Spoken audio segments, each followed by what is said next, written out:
Molecular basis of muscular contraction, which is also called as sliding filament theory or ratchet theory.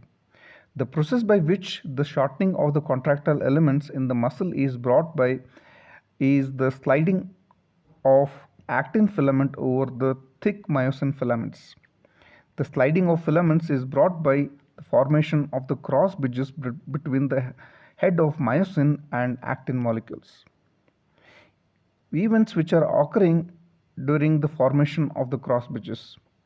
In resting muscle, no cross bridges are formed since troponin I is lightly bound to actin and tropomyosin covers the actin sites where myosin bind to actin.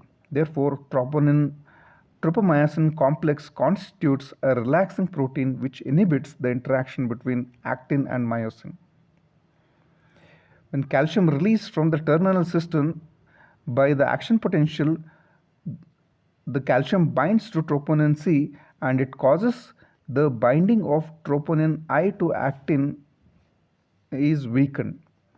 Because of this, troponin I to actin is weakened, and this permits tropomyosin to move laterally, uncovering the binding sites for myosin heads on the actin filaments.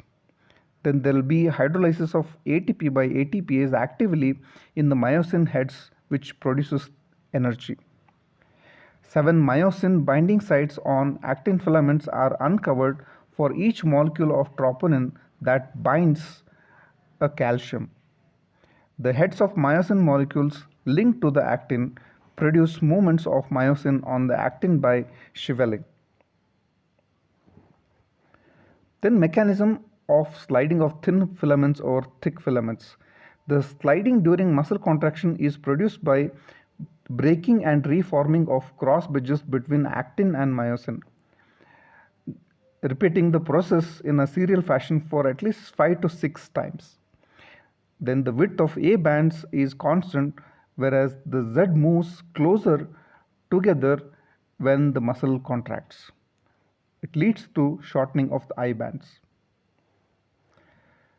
This diagram showing the position of the troponin I and the binding site of the myosin over the actin.